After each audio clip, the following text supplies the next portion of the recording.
The weeks following the return of Jason and his surviving friends was filled with mourning and long hours of being questioned by police. By the time the many rounds of funerals were over, Jason almost wished he had never escaped the moving house. His waking moments were plagued by anxiety. He often jumped at every sound and shadow. Any sort of sudden movement could send him into hysterics. The nights were worse. He couldn't sleep for more than a few hours at a time. Every time he closed his eyes, it would not be long before the nightmares would begin. Then, he would wake up screaming. His parents placed him in therapy. His mom was going to sessions herself. Jason never got the full story of what happened to his mother, but through hearsay and small, vulnerable moments, he learned enough. His mom did all she could to try and help him and his friends. The moving house ended up taking a toll on them all. The stranger who masqueraded as Mr. Tolman's driver was never found, not even a trace. Nor was there any sign of the stranger who saved Jason and his friends and helped them escape the moving house. Life was hell. Whether awake or asleep, Jason and the others never had a moment's peace. Their minds held them prisoner as they relived the nightmare over and over again, not to mention the onset of survivor's guilt. This was the hardest on Derek, who still blamed himself for everything that happened. Jason couldn't see how things could get worse for him or his friends. The town seemed to feel the same. Then, as if to mock them all, another tragedy struck. It all started with Derek's suicide. The taking of his own life rocked the already withered Greywood community. In his note, he remarked the sense of responsibility of what happened to Ryan. Without even his parents to help him, he was institutionalized, and a week after he was admitted, they found him in his room, throat slit open from ear to ear. Jason heard people talking in horrified whispers. That is how he became aware of his friend's gruesome death. The cut, they said, looked like an enormous grin. Jason sometimes saw Ryan in his dreams, still coming after them, asking them to stay with him in the moving house. After Derek's death, he saw both of them, and together, they would chase Jason through the endless rooms and halls, getting closer and closer to catching him. The other part of the aftermath that made things increasingly worse was the loneliness and the isolation. Jason almost never saw any of his friends after the day they escaped. Not even Amber and she lived right next door. On the few occasions that they did get to see each other, mostly at the funerals, her eyes were listless, and she never responded to his attempts at conversation. It demoralized him to see her so broken. He had always said that Amber was the strongest of them, and that she could handle just about anything. It was the loneliest time of his life. After months of enduring this new existence, Jason, too, contemplated taking his own life. He thought that if this was the way the rest of his life was going to be, he would rather be dead. When those thoughts entered his mind, he would often shudder. He thought of Ryan. His friend didn't have the luxury of choosing to live or die. He was still in there, in the moving house, now a denizen of that hellish place. Jason clung to life, if only for his lost friend. It was foggy and full of drear, yet it was life. One day, Jason had been wandering around town and happened to venture into the woods. Of course, they had all avoided the woods for a long time after the incident. The grown-ups forbid anyone from entering. At some point, however, Jason stopped being afraid. He was too depressed to be afraid. Most of the time, he wanted something dangerous to happen. He wanted to die. Then, on a day when he did not care if he lived or died, he found himself standing in front of the hollow tree. It had seemed like a lifetime ago that he and his friends had met there, discussing the adventure they would have that day. Now he was here alone, and all he wanted to do was cry, yet no tears came. He did not have any left to shed, it seemed. That's when he heard a voice from behind him. To his utter surprise, it had a happy and normal tone. Two things he thought he would never hear again from anyone around him. He turned, knowing who spoke, but not quite believing it. Sure enough, Amber was climbing the wooded hill after him. She moved fast through the underbrush and waved as they caught each other's gaze. "Hey, Jason," she said, coming into the clearing. "I thought I would find you here." Jason blinked at her, confused. How was she so happy? This is completely different from the Amber who emerged from the moving house. Did she finally just get over what happened? Jason had a feeling that wasn't the case. Regardless, he was happy to see her smile again. Despite not really feeling much better on the inside, he couldn't help but reflect a ghost of a smile back at her. "So," she said, jumping into the hollow of the tree, letting her legs swing and dangle off the edge. "What's up?" Jason stood there at a loss for words. How should he respond? The question would have seemed so mundane and normal not so long ago. "I've been thinking of killing myself. How is that for what's up?" Jason thought. He didn't say that, though. Instead, he responded with the classic teenager response. "Nothing," he said. He watched Amber closely. She seemed so vibrant, so much like she did before everything happened. It made Jason feel as if he was in a time warp. Cold sweat gathered on his skin as he thought back to the moving house and the tricks it had played on them. Was this one of them? "What's wrong?" Amber said, giving him a quizzical look. Jason stood there for a moment, then shook his head. "Nothing," he said again. He could tell from the look in her eyes that she was not convinced. Her brow was knitted together, and her head became cocked to the side. "Don't do that," Jason said. Amber blinked at him. "Do what?" she said. "That," Jason said, pointing at her face. "Don't do that with your head. It's creeping me out." "My head is not creepy," Amber said with a huff, but straightened it anyways. "Seriously, what's wrong? I feel like you've been avoiding everyone lately. Are you mad or something?" Jason's jaw fell open. Did she seriously just ask that? How can she not know? Before he could answer, Jason saw others come through the trees. It was Kyle, Sophie, and Megan. What were they doing here all together? "Oh, hey guys," Amber said, hopping down from the hollow and brushing off her legs. "You finally came." "Finally came," Jason said. "What are you talking about?" Amber looked at him with a sweet expression that he rarely saw, even back in their normal days. She even looked a bit bashful. That was new too. "Well, we have all noticed how down you've been lately," Amber said. "We wanted to get together to cheer you up." She laid a gentle hand onto his shoulder. "You know we are here for you, right?" Jason looked from her to her hand, and then to their friends. They all looked back. Their eyes twinkled with hope and goodwill. Only Megan's seemed to hold something else, though she had always been the odd one out of their little group. When Jason couldn't find words, it was Kyle who stepped forward. "Sorry for being kind of weird," he said. He leaned forward and cupped his hand, then spoke somewhat into Jason's ear. "This wasn't my idea to ambush you like this, but they insisted." "I don't understand," Jason said. "What is wrong with all of you? Why are you acting like this?" They all stared at him, confused, all except Megan. Something passed behind her eyes. Jason was too distraught to place what that was exactly. He took a step back, shaking. Amber's hand slipped from his shoulder. Her look of concern was back. They all took a step closer.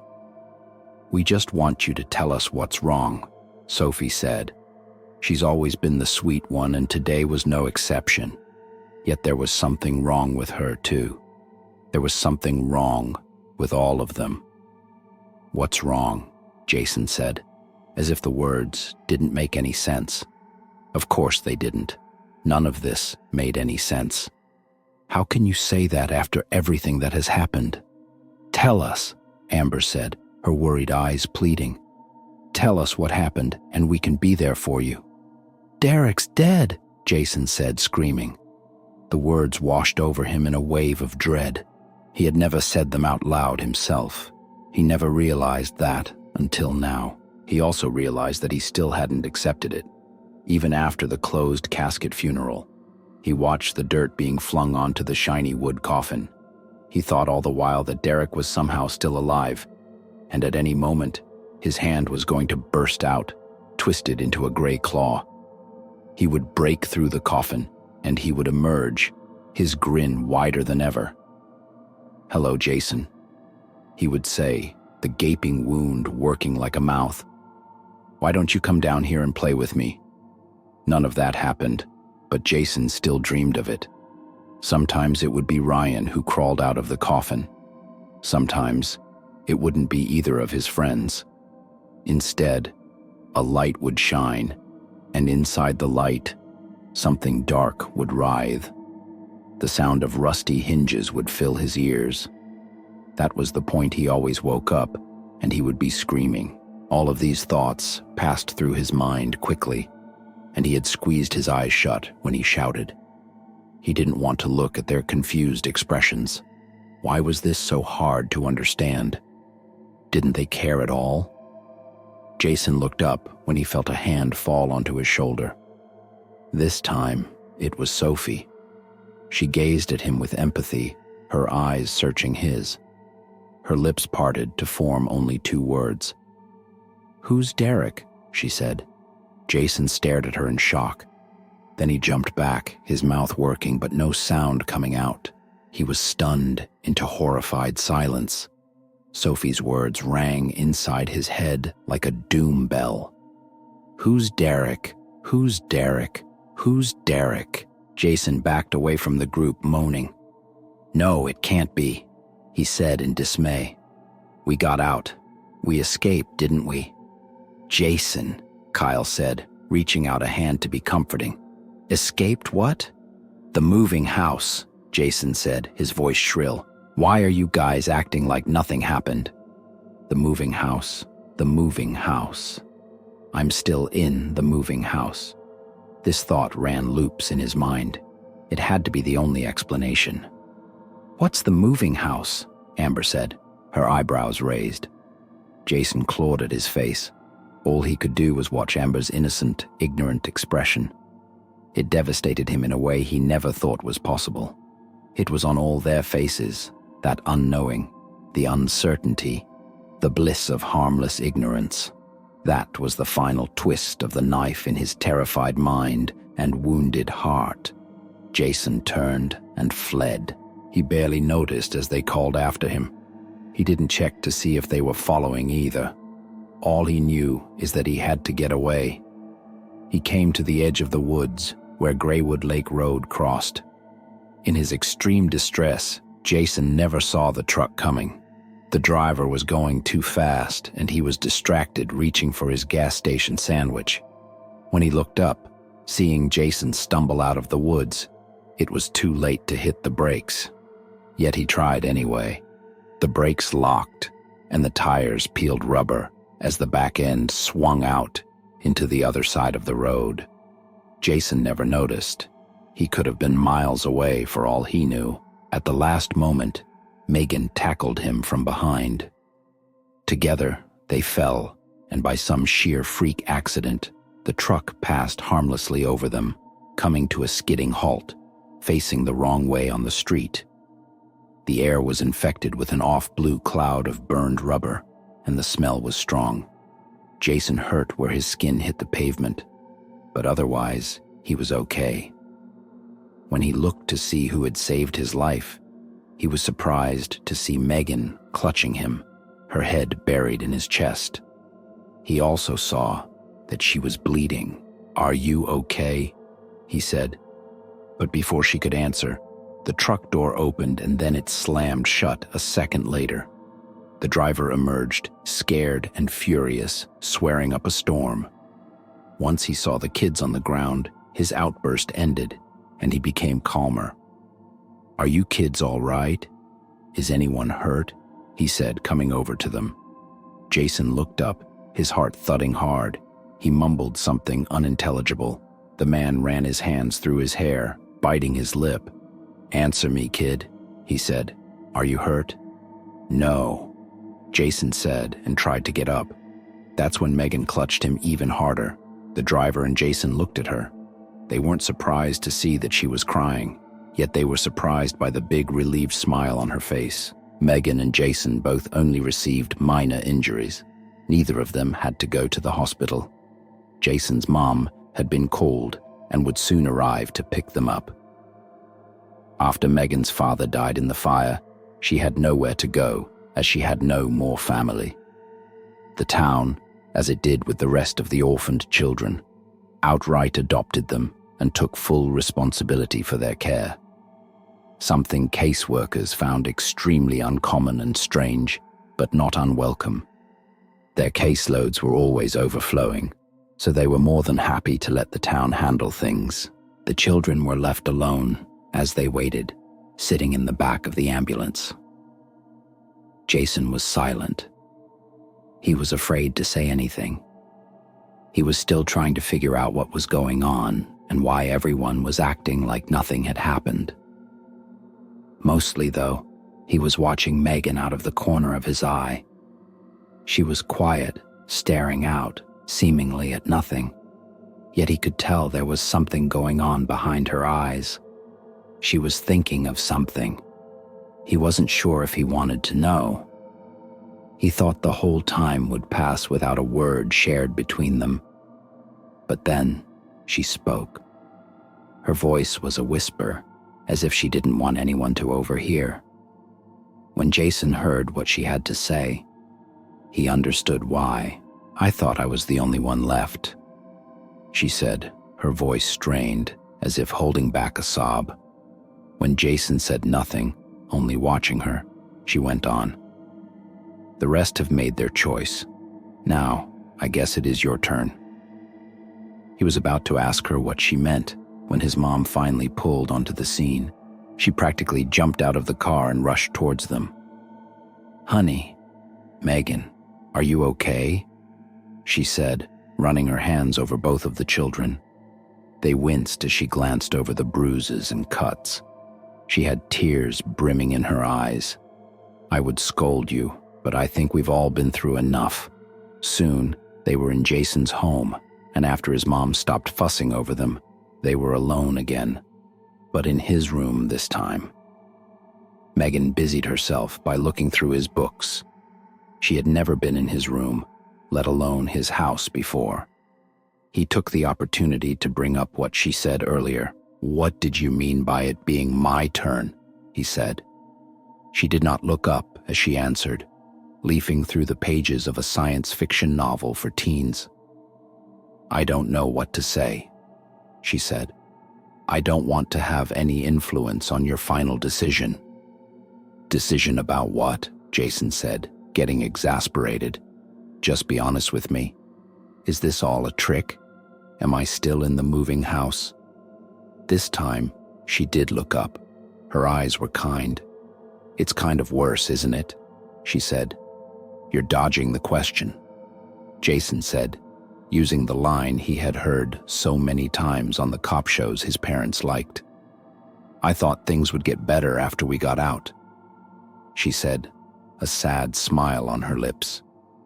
Then she looked out the window as if there would be something she was looking for there. A cloud passed by against the blue sky. But they didn't. Then she got up. She fidgeted, bit her lip, and smoothed out her jeans.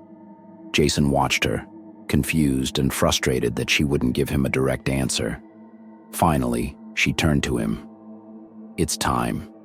He's here," she said. With that, she walked past him and out of his room. She began to close the door behind her as Jason got up to stop her. "Megan, just tell me what's going on," Jason said. Her answer was a small flicker of that sad smile, and then closed the door behind her. He was about to go after her, but a voice from behind stopped him. "Jason." He turned. It was the stranger that saved them from the moving house. If indeed that is what happened. The stranger was dressed in civilian clothes, but still the same mask. "You," he said, unbelieving. "We need to talk," the stranger said, gesturing to Jason's desk chair. "Sit." Jason did as he was told. The stranger towered over him. Had he always been this tall? Jason couldn't remember. "What do you want?" Jason said. Then he added, "Something is wrong with my friends. They've chosen to forget," the stranger said. Jason for a moment couldn't find words to say. That couldn't be true, could it? Would they really choose to forget that nightmare? Jason thought back to the times he wanted to end his own life. Maybe he did understand. When faced with the choice of going back to how things were, even if he knew there were things missing, he could see himself choosing that alternate reality. "I have come to give you the same option," the stranger said. "You can live with this knowledge and be haunted for the rest of your life." He waved a hand. "Or you can join your friends in blissful, ignorant harmony and be mostly as you were." The word mostly stung Jason. He wondered if Amber, Kyle, and Sophie ever felt like something was missing, like they had forgotten something that they had once found important. It sure didn't seem like it. The stranger seemed to read his thoughts. "Altering your memories is not a pure solution," he said. "You will always have a sense of loss that you will never be able to explain." Jason looked down, saddened by the thought. "Yet the nightmares will end, and you can have the chance to build a happy life. An easier chance, anyway." Jason looked up. "Is happiness possible if, I stay like this?" he said. The stranger looked at him for a moment before answering. "That will all be up to you, Jason," he said. Jason couldn't tell if that was an answer or not. "What about the moving house?" he said. "Are we in danger still? Can it get us again?" "No. The threat of the moving house is over for you and this town," the stranger said. Jason waited for him to go on. "Yet danger in other ways is always ever present. I would advise that you stay vigilant." Jason nodded, then noticed a book in the man's gloved hand. He swore it hadn't been there a moment ago. The stranger lifted the book so Jason could better see it. It had a worn leather cover, and on it, an occult symbol was inscribed in black. The book was one of the largest and thickest he had ever seen. Jason gestured to it. "What is that?" he said, a little apprehensive. "This is the Codex Occultum," the stranger said. "It is a record of things that do not belong in this world." "Who are you exactly?" Jason said. "The keeper of the Codex," the stranger said. "Another remnant that does not belong." "Like the moving house," Jason said, awed. "Yes, the place you know as the moving house is among the things contained in the Codex," the stranger said. "What is it?" Jason said. "What even is the moving house?" "You need not concern yourself with it," the man said. "It is time to make your decision. Think as long as you need, but once the decision is made, it cannot be undone." Jason did think. He thought for a long time. To say he was conflicted was an understatement. Of course, he wanted the nightmares to end. He wanted the chance to be a normal, carefree kid again. He didn't want to live with the crushing guilt anymore. He wanted for things to be as they were. Was there really a downside other than feeling a small, unexplainable hole in his heart for the rest of his life? Derek, Ryan, Jason thought. Is it betraying them to choose to forget? Would they want him to be tortured for the rest of his life by the pain of the past? Or would they forgive him for moving on? At long last, Jason opened his mouth to speak. Then, nothing came out as one final thought entered his mind. He closed his mouth. A tear slipped down his cheek. He almost didn't notice, because he knew what the right decision was now. "Okay, I'm ready," Jason said. "Are you sure?" the stranger said, approaching him. "Yes," Jason said without hesitation. "I am." "Then tell me, what did you decide?" Then Jason told him.